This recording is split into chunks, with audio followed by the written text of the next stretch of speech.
Start the clock.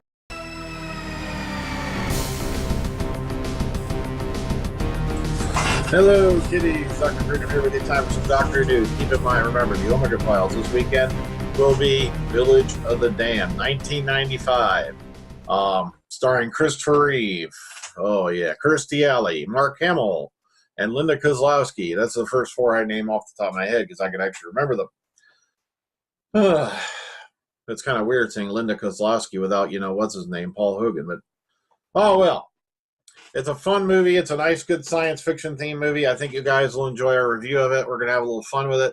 I've been playing around more and more with Corel, as you can see. Go watch the ThingCast just to get a look. We had a little fun with that. Oh, well. Lots of more stuff to come from the Omega Files. I'm working on it, okay? That's all I can tell you. But okay, let's get into it. Let's get into it because we did have a little bit of news that was popped up today. Some pretty important stuff. Okay, here we go. First off, it's been now confirmed that Doctor Who Series 9 is going to have 12 episodes and a Christmas special. That's right. This over on Blogger, recent press release from BBC Books have confirmed the format and number of episodes for Doctor Who Series 9. Confirms this year we'll have another Christmas special. BBC Books press release states there are 12 weekly shows and a Christmas special in 2015. This follows the same format as Series 8 in 2014, which also had 12 episodes and a Christmas special. So far, the BBC have confirmed the writers for the first half of the series are Stephen Moffat, Toby Whithouse, Jamie Matheson, and Catherine Tregina. We also know that Mark Gatiss has a story coming up, too, as possibly a two-parter. Now, word's reaching me that there's a good possibility that we're looking at 6 two-parters for this season. But like I said, I want to get that confirmed before I really go into it. So that's going to be very interesting there if that's what they're going with. Because so far we know that 1 and 2 and Waco, yeah, so 3 and 4 and 5 are already, being confirmed as two-parters. So interesting stuff going on in the world of Who. Well, I'll keep you informed as I get it. Okay. Next up over Radio Times, a little bit of David Tennant, simple and easy guide to understanding the words, mannerism, and behavior foibles of the one and only David Tennant. It's just a cute little thing. If you want to go take a look at it, here it is. It's nothing big. Sorry about that. Not a whole lot of, there's no one knows where they're filming. As far as I know, they're probably back at Rothlock. Okay, over on David Tennant News, David Tennant to host a panel on Doctor Who at Philadelphia Wizard World Comic Con this year. Matter of fact, he'll be hosting their very own panel celebrating 10 years of New Who on Friday, the 8th of May at 3 p.m. This year, of course, is the 10th anniversary of Doctor Who, with Rose, starting it all off. Panel will be discussing what will happen, what happened in those 10 years, what are the actors doing now, and what's next for Series 9. All right, there'll be video, photos, Q&A, quiz, and general fun all around, blah, blah, blah. Okay, so interesting there for Dave Tennant. Okay, 10 years of New Who artwork competition to celebrate the 10th anniversary of Doctor Who returning to our screens. Doctor News commissioned artist Deborah Taylor to draw a celebratory image involving all the Doctors from 2005 onwards. They are joined by their companions, including one who simply left a message for her sweetie. So, okay, we have an 18 by 24 print of the artwork available to give away. In order to be in to win or have a chance of winning, answer the following question and then follow the instructions down here at the bottom, and that will get you into it. They have an email address and blah, blah, blah with the subject. Fantastic. Competition is open worldwide. Closing date is the 14th of May. Only one entry per household, okay? But I don't know. Someone brought up the mark. David Tennant looks kind of weird there, don't he? Oh, but okay. Also in Conspirators, how might Doctor Who survive the post-licensed BBC?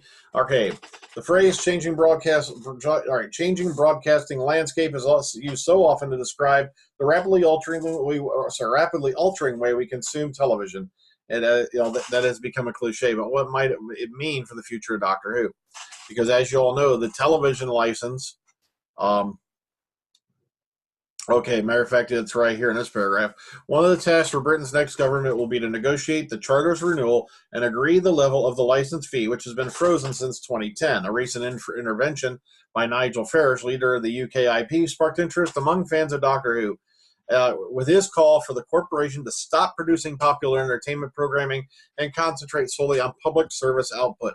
In other words, if this guy, with a resulting cut of around 2/3 of the license fee. Now, forgive me if I'm wrong, but if this guy has his way, basically you're going to have the same channels available that were available in National Lampoon's European Vacation. I think there was like the Cheese Channel and all that. Oh man, no, don't do it. But it has been an interesting question because, if I remember right, I think as of, was it this coming year or next, that the license fee will no longer be a criminal prosecution. So that's going to make you wonder how they're going to, enforce it if it's only going to be civil. But who knows? It's the way they've been doing things. And also, I really hope they don't change it in a way because a lot of the reasons you get good quality programming out of the BBC is the fact they don't have to cater to commercial advertising, you see. And that's why you get longer programs, you get better programming. You don't have to sit there and wade through commercial breaks that are weird and all that. If you'd seen the length of some of the commercial breaks, like this year's Walking Dead was supposed to be a 90-minute season finale. It was like 63 minutes. Now take that in your head. 90-minute program. It was 63 minutes without commercials. So 1/3 of your frickin' programming for that particular event on AMC was commercials. And so that's the reason why I hope they don't do that, because then they're going to have to cut time off the program to include commercial advertising. Oh, God. Okay, Stars of Time event returns this weekend. Weekend Stars of Time convention returns to Weston Supermare, forgive me if I pronounce that wrong, and sees some new faces at the annual event as well as some welcome familiars as well. It's the first time Sophie Aldred has been to the Stars of Time, though she did appear a few years ago at the nearby Bristol Comic Expo. Aldred first appeared as Ace alongside Sylvester McCoy's Seventh Doctor, and we all know that. We all know the rest of that. All right, Debbie Lee London, too, has never been to a one-day convention before, so fans will want to bring along any Claws of Axos merchandise that they have stored away. She played the lead Axon girl, covered in gold with bulbous eyes. Sounds ridiculous, but the design is iconic and rather brilliant. Claws of Axos, good. Yeah, it's not too bad of an episode. Go take a look at it. 2 new series stars will be in attendance. Ian Fury King, who was in last year's Mummy on the Orient Express, but also starred in Being Human, and Julian Seeger, who has a vast array of credits to his name, from Thor the Dark World to Doc Martin to Guardians of the Galaxy to Merlin. But Whovians will recognize him from 2013's Nightmare in Silver. As you'll likely recall, he was a soldier throwing a chair as the Cybermen kidnapped Angie, shot in wonderful slow motion. Fraser Hines, of course, returns. You all know him as Jamie McCrimmon. John Levine, who played Sergeant Benton. And he was also a Cyberman in the Moon Base. A lot of people don't know that. That's right. He was also one of the Yeti in Web of Fear. Okay, I didn't know that one either. That's cool. See, alongside Star Wars stunt double Andrew Lawton, Femi Taylor, who was Jabba the Hutt's slave girl. She was the Twi'lek girl. Twi'lek girls who had the big things coming out of their bobblies coming out of their head. They had the tentacles. And Bond girl Caroline Monroe. She was almost going to be a new companion in a possible new. That's a whole thing you got to look into. Oh man, that was crazy. She was rumored as being a companion, I think, for a continuation. Oh god, I wish I could remember that story. Look it up though. Type in like Caroline Monroe, Doctor Who, check them up. UFO fans are also in for a treat. Singer and actress Aishia makes her Stars of Time debut. And if you ever had a chance to watch UFO, it was a Jerry Anderson program. No, it didn't have marionettes, but it was a pretty interesting series. I saw it on YouTube. Okay, here's the prices of admission and all the info you need right here. Stars of Time 2015, there's a link taking place at the Helicopter Museum at Weston Supermare this Saturday. So keep your eyes out for that. Okay, over on Blogger Who, if you're missing any articles or something you want to look up, there's a news roundup for Blogger. It's a nice way, if you think you've missed anything, you can just click right here and bam, it'll take you right to that particular article if it's something that catches your eye, all right? And also, lastly, on Radio Times, just for craps and giggles, Matt Smith is the fastest Time Lord on the top tier test track. He beat out Chris Eccleston, David Tennant, and Billy Piper.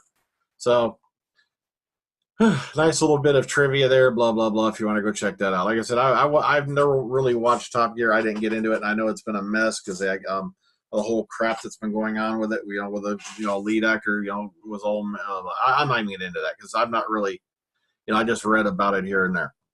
Okay, so once again, you're getting